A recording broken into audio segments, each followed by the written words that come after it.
A member just asked me a question I get all the time about dating and compatibility in relationships, and I want you to listen to it so that we can chat about it. Hi, Thais. Thanks for taking my question. My question is, how can I identify what incompatibility looks like in a relationship? Like, how do I know when to stay or when it's finally time to move on? Thanks for taking my question.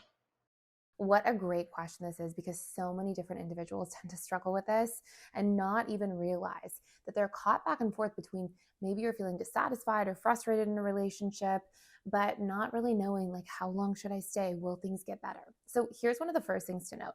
Incompatibilities in relationships are not about differences or similarities. You're not more compatible with somebody simply because you're more similar, or everybody would just end up in relationships long term with people that were exactly like themselves. Compatibility is about, if you have differences, do you manage those differences in ways that draw you closer together rather than in ways that grow you apart?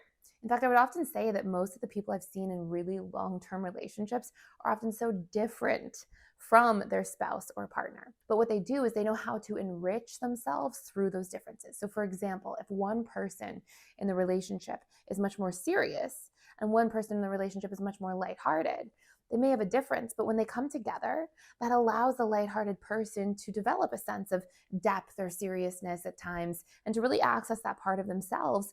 And the serious person actually can sort of dive into that lighthearted side of themselves. And so they balance each other out and it creates more compatibilities. But in order to do that, you have to be able to communicate.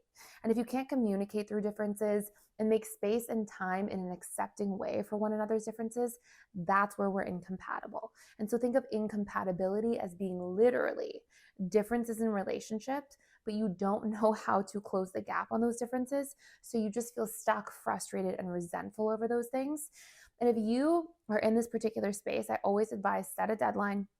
Decide I'm going to really work hard on this, on my communication, my acceptance with my partner for maybe the next 6 months or a year or maybe 2 months, depending on how long you've been in that relationship for. And if at the end of the deadline you haven't seen the needle move and you feel like you're maybe the only person trying and the other person's not getting on board to solve for this or grow in this with you, then that's when it may be time to truly walk away.